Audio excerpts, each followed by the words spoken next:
ജീവനക്കാരുടെ ആനുകൂല്യങ്ങൾ ഉറപ്പുവരുത്തിയ സംസ്ഥാന സർക്കാർ നടപടി സ്വാഗതാർഹമെന്ന് ജോയിന്റ് കൌൺസിൽ അഭിപ്രായപ്പെട്ടു.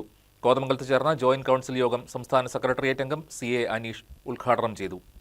സംസ്ഥാനത്തിന് ലഭിക്കേണ്ട അർഹമായ സാമ്പത്തിക വിഹിതം നിഷേധിച്ചുകൊണ്ട് കേന്ദ്രം കേരളത്തെ സാമ്പത്തികമായി വരിഞ്ഞുമുറുക്കി ഫെഡറലിസം തകർക്കുന്ന സമീപനം സ്വീകരിക്കുമ്പോഴും സംസ്ഥാന സർക്കാർ ജീവനക്കാരുടെ ശമ്പള പരിഷ്കരണം, ക്ഷാമബത്ത, സുരക്ഷിതമായ പെൻഷൻ, HBA ഉൾപ്പെടെയുള്ള ആനുകൂല്യങ്ങൾ ഉറപ്പുവരുത്തുമെന്ന സംസ്ഥാന സർക്കാർ ബജറ്റ് പ്രഖ്യാപനം സ്വാഗതാർഹമാണെന്ന് കോതമംഗലത്ത് ചേർന്ന CPI ജോയിന്റ് കൌൺസിൽ യോഗം അഭിപ്രായപ്പെട്ടു.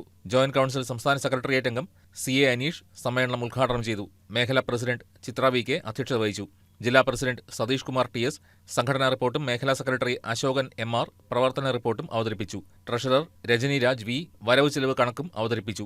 സംസ്ഥാന കമ്മിറ്റി അംഗം SKM ബഷീർ, ജില്ലാ joint secretary Subhash V Mathew, ജില്ലാ കമ്മിറ്റി അംഗം സുരേന്ദ്രൻ TK, ജില്ലാ വനിതാ കമ്മിറ്റി സെക്രട്ടറി ഷൈല MC തുടങ്ങിയവർ യോഗത്തിൽ സംസാരിച്ചു. മേഖലാ പ്രസിഡന്റായി ചിത്ര VK, വൈസ് പ്രസിഡന്റുമാരായി അനിൽകുമാർ KN, ഉനൈസ് PV, സെക്രട്ടറിയായി അശോകൻ MR, ജോയിന്റ് സെക്രട്ടറിയായി Basil V John, Sanalkumar TK, ട്രഷററായി വിഷ്ണുരാജൻ എന്നിവരെ യോഗം തിരഞ്ഞെടുത്തു.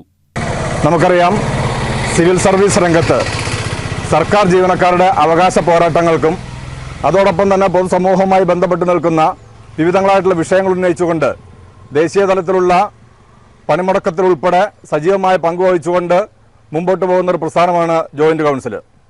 സർക്കാർ ജീവനക്കാരുടെ അവകാശ പോരാട്ടങ്ങളിൽ പെൻഷൻ സംരക്ഷണം ഉൾപ്പെടെയുള്ള കാര്യങ്ങൾ ഉറപ്പുവരുത്തുന്നതിനായിട്ട് പങ്കാളിത്ത പെൻഷൻ പദ്ധതി പിൻവലിച്ചുകൊണ്ട് ജീവനക്കാർക്ക് സ്റ്റാറ്റ്യൂട്ടറി പെൻഷൻ സമ്പ്രദായം തിരികെ കൊണ്ടുവരണമെന്നാവശ്യപ്പെട്ടുകൊണ്ട് കഴിഞ്ഞ 2016 മുതൽ നിരന്തരമായിട്ടുള്ള പ്രക്ഷോഭ രംഗത്ത് നിൽക്കുന്ന പ്രസ്ഥാനമാണ് ജോയിന്റ് കൗൺസിൽ.